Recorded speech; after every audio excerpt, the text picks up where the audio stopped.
roubo de cargas, execuções, se tornou frente do complexo do Salgueiro e se tornou o homem de confiança do maior nome de São Gonçalo. Após desavenças com a cúpula da organização, entrou em conflitos com a própria organização, criou uma base de soldados fiéis, pulou de faca e deu um golpe de estado que o mundo do crime jamais iria esquecer. A saga desse personagem causou um verdadeiro pandemônio no mundo do crime, não só na região metropolitana do Rio, mas como também do estado. A caçada por ele chegou a movimentar mais de 300 homens só pela sua traição. Essa é a história de 2N, que virou 3N, e o golpe de estado que durou menos de 48 horas.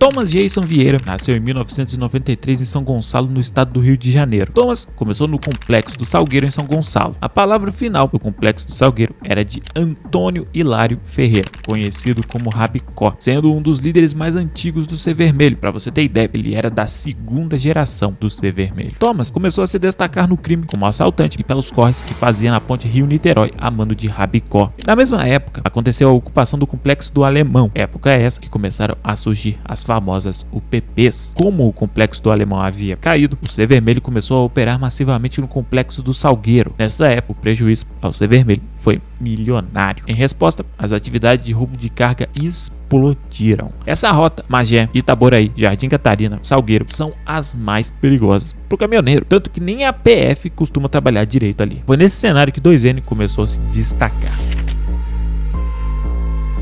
Durante as vezes que ele roubava uma carga, ele simplesmente dava para quem estava na comunidade, na intenção de ganhar respeito na respectiva comunidade. Porém, tudo mudou em 2016, quando Marcelo da Silva Leitão, conhecido como Bigode, foi preso. E nesse cenário, como 2N havia se destacado na organização, ele foi levado à frente, que seria uma espécie de representante do Rabicó fora da cadeia, como se fosse uma espécie de gerente. 2N reivindicava maior autonomia para comandar os negócios da organização no Complexo do Salgueiro, pois argumentava, desde que assumiria o cargo, ele conseguiria aumentar os lucros da FAC. Não só com a venda de entorpecentes, mas cobrando taxas pelo serviço de TV a cabo clandestino, taxa de mototaxistas e os roubos de carga e carros de luxo ao longo da BR-101, que eram enviados para o Paraná e Paraguai como moedas de troca por entorpecentes e armas. Ele começou a diversificar as ações da organização e alavancou o lucro da FAC, inclusive com ataques a caixas eletrônicos. Nessa época, 2N fez uma administração que elevou o Complexo do Salgueiro. Elevou tanto que começou a incomodar lideranças que estavam na cadeia, chegando em Rabicó a ordem de dar uma acalmada lá no 2N, pois de acordo com as fontes, havia algumas desavenças no comando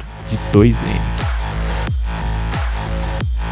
Mesmo após as broncas recebidas da cúpula do C Vermelho, 2N continuou a não seguir as determinações vindas dos presídios e teria iniciado uma montagem de um arsenal próprio, comprando munições e armas para montar a Tropa do Corinthians. Porém, o 2N começou a desrespeitar não só a cúpula, mas como também o próprio Rabicó. Alertados por informantes da comunidade no início de dezembro de 2019, os líderes presos mandaram uma carta através de um advogado, ordenando que 2N passasse o comando geral do Complexo do Salgueiro para um outro cria, Adenilton de Madureira Vasconcelos, o Tilu da Balança. Claro que ele não gostou nem um pouco. Era um barril de pólvora que estava prestes a explodir. Todo frente se volta contra o dono da favela. Pensa o seguinte, enquanto ele tá lá na pista, jogando tiro, sendo caçado literalmente pelos rivais e a polícia, o dono da favela tá preso e mandando no cara igual marionete. Aí o cara pensa, pô, eu tô na pista, tô tomando tiro, polícia vindo atrás de mim, rival toda hora vindo atrás de mim. Cara, por que esse cara tá mandando aí em mim, mano? Assim foi com o Rogério 157, 2N, Noquinha, Facão. É só você lembrar daquela cena da Cidade de Deus que o Dadinho chega e fala, quem disse que a boca é tua? Em meados de 2018, a Polícia Federal interceptou uma mensagem enviada por Rabicó, abre aspas, irmão, se liga, eu tô te pedindo, tô te falando e você tem que cumprir essa p***, ou então sai. Então, veja bem, eu tô falando pra você, se você não tá satisfeito de trabalhar comigo, parceiro, e de ouvir o que eu tô falando, você deixa meu bagulho aí, certo, parceiro? Fecha aspas. Esse ultimato deu início a um racha, quebrando até então a sólida relação de confiança entre a cúpula do C Vermelho e 2N. Começava ali uma disputa interna na FAC que levaria 2N a dar um golpe de estado. Quem recebeu as ordens da cúpula do Vermelho para gerenciar a troca foi Ricardo Severo, o Faustão do Complexo da Penha, no Rio de Janeiro. Mas no dia 6 daquele mês, Tilu acabou sendo executado por 2Ns e seus inseparáveis seguranças e amigos de infância, Alexandre de Souza Lima, o Xandinho, e Luiz Ricardo Monteiro Cunha, o Ricardinho. Até que tudo mudou quando 2N executou um homem de confiança de Rabicó na comunidade. E o clima, que já andava quente, fez a temperatura subir ainda mais no Salgueiro. Após a morte de Tilu, 2N, também já sem confiar nos superiores, contra-atacou com um ultimato, a faca. Abre aspas, se trocarem o comando do Salgueiro e tirarem os crias, nós deixaremos a faca. Fecha aspas. Esse áudio foi repassado nos grupos de WhatsApp dos criminosos do Ser Vermelho na época. A ameaça de 2N de desertar da organização chegou até as lideranças do TCP em Comunidades da Alma, em São Gonçalo e nos complexos da Maré e da Pedreira, só que no caso no Rio de Janeiro, que passaram a buscar aproximação com o então rebelde que era até então rival. Pensa o seguinte, afinal, quem não gostaria de ter em suas fileiras um criminoso rico, bem armado e até então muito querido em uma região ampla, situada estrategicamente entre as margens da Baía da Guanabara e ao lado da BR-101, uma das estradas de maior movimento do país, propícia a roubos de carros e cargas. Não tendo mais volta, Rabicó decide decretar 2N.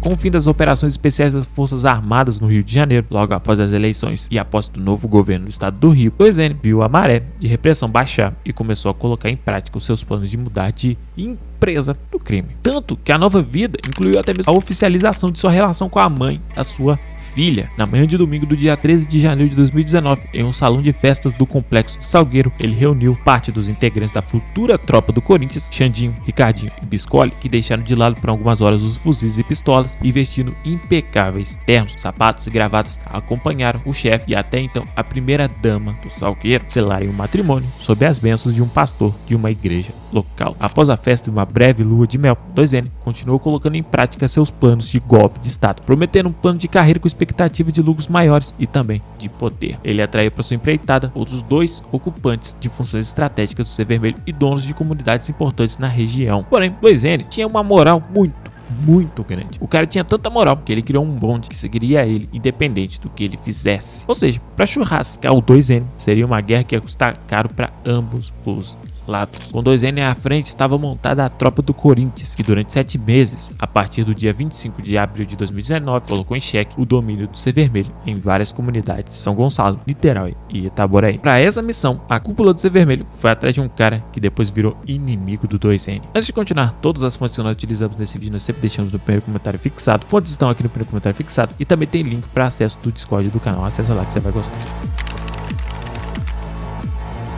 Seu nome era Antônio Rosário, conhecido como Schumacher. O Complexo do Salgueiro, assim como São Gonçalo, Niterói e o Rio de Janeiro, estava prestes a ver uma das guerras mais sangrentas da história do Ser Vermelho. 2N resolveu colocar as cartas na mesa para Schumacher. Estava hospedado em uma casa em Itaoca, usada regularmente como um dos seus esconderijos em São Gonçalo. O imóvel, em Itaoca, localizado numa área entre a Serra do Salgueiro e a Baía de Guanabara, servia para encontros estratégicos e até hospedagem de liderança do Ser Vermelho. Dentro da cadeia, a cúpula mandou uma carta para Schumacher com a ordem de executar o 2N. Porém, a carta caiu no colo do 2N. E, mano, tentaram chamar o 2N para uma emboscada, mas o cara já sabia de tudo. E o mais louco é que ele foi no local que o Schumacher pediu para ir, porém o cara foi com todo um arsenal. E isso aconteceu no Catarina, que era uma comunidade que o Schumacher mandava. Essa foi a última conversa do Schumacher, porque os caras fuzilaram o maluco e ainda atiraram fogo no corpo. Fora de seus domínios e acompanhado de apenas 4 seguranças, Schumacher não teve tempo de perceber que havia sido atraído para uma emboscada. No encontro que aconteceu ao cair da tarde e que teve participação de todos os gerentes de boca de fumo das 8 localidades que compõem o Complexo do Salgueiro, 2N disse ter descoberto um plano de morte contra ele, anunciou que estava pulando pro 3º comando puro e perguntou se Schumacher queria acompanhar ele. Diante da negativa, a tropa do Corinthians de 2N e executa Schumacher e seus 4 soldados. Em meio à fuzilaria, outros criminosos que observaram de longe a reunião, sem entender nada que acontecia, fugiram. Na realidade, os subalternos não entendiam que naquele momento estavam presenciando a queda do Ser Vermelho no Salgueiro e a ascensão da tropa do Corinthians, mesmo que o golpe não tenha durado 48 horas. Os cadáveres de Schumacher e seus aliados foram colocados em uma mala de um carro roubado anteriormente e levados a uma área próxima ao aterro sanitário desativado do Salgueiro. Ali, os Os integrantes do grupo, agora 3N, tentaram destruir provas, jogaram granadas no veículo e obrigaram o proprietário de uma retroescavadeira a cavar uma cratera e enterrar o veículo. No início da noite, uma mensagem de áudio com a voz de 2N é disparada para grupos de WhatsApp dos telefones celulares de todos os gerentes de comunidades controladas pelo C Vermelho na região, comunicando a execução de Schumacher e os motivos que o levaram a cometer o crime. É possível ouvir ao fundo o barulho do motor da retroescavadeira já nos momentos finais do trabalho e ocultação dos corpos de Schumacher. No dia seguinte, à execução de Schumacher, a tropa do Corinthians ainda cometeu outro crime que tentava estabelecer uma nova ordem no complexo do Salgueiro: o sequestro de um morador que supostamente teria se relacionado com a mulher de um integrante do grupo.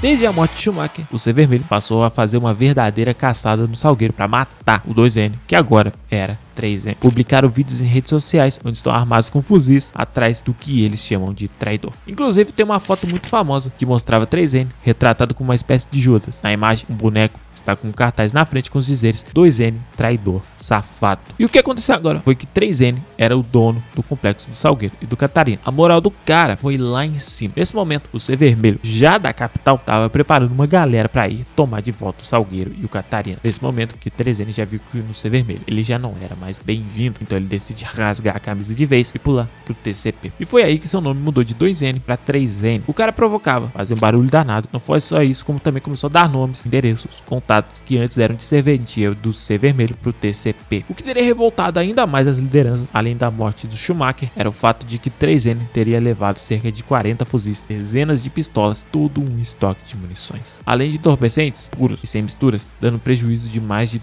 2 milhões agora nos tais rivais. Além disso, após a execução de Schumacher, 3N teria saqueado um cofre de Schumacher, levando mais de 200 mil reais da arrecadação do Jardim Catarina. Sem saber se 3N e a tropa do Corinthians permaneciam ou não no Salgueiro, uma verdadeira força-tarefa do C Vermelho, composta por criminosos de várias comunidades do estado do Rio de Janeiro e armada com dezenas de fuzis, invadiram o local. A incursão foi registrada ao vivo em lives pelas redes sociais para mostrar que a região continuava vermelha. O golpe de estado de 3N havia sido revertido, mas estava montado o cenário para a guerra que viria a acontecer. 3N jurou que iria voltar a São Gonçalo e fazer o Salgueiro ficar azul com as cores do TCP. Porém, essa era a última vez que ele pisaria no complexo do Salgueiro. Poucos dias após a fuga, no dia 6 de maio de 2019, 3N sofreu a sua primeira grande baixa, já na nova FAC. Uma grande operação montada pela Polícia Civil, com o apoio de um helicóptero blindado, descobriu seu primeiro esconderijo na Vila Pinheiros, no complexo da Maré. Na ocasião, 8 criminosos acabaram mortos, sendo 7 deles ligados a 3N, que teria conseguido fugir pelo mar. A mulher dele também foi presa e houve a apreensão de 7 fuzis, pistolas e granadas. Desconfiando que pudesse estar sendo traído pelos companheiros da nova FAC, 3N pediu para que houvesse um rodízio de esconderijos até que achasse um local adequado em São Gonçalo para abrigar a sua tropa. Lógico que 3N virou o inimigo número 1 do C Vermelho, mas como todo esse barulho, é lógico que o Estado iria intervir.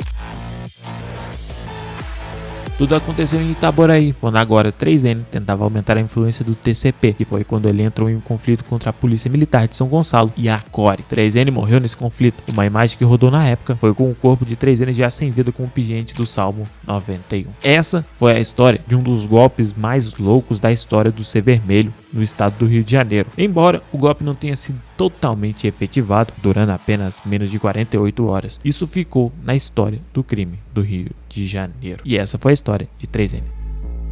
Bom, pessoas, esse foi o vídeo de hoje. Eu espero que vocês tenham gostado. Fontes estão no primeiro comentário fixado. Se inscreva e até o próximo vídeo.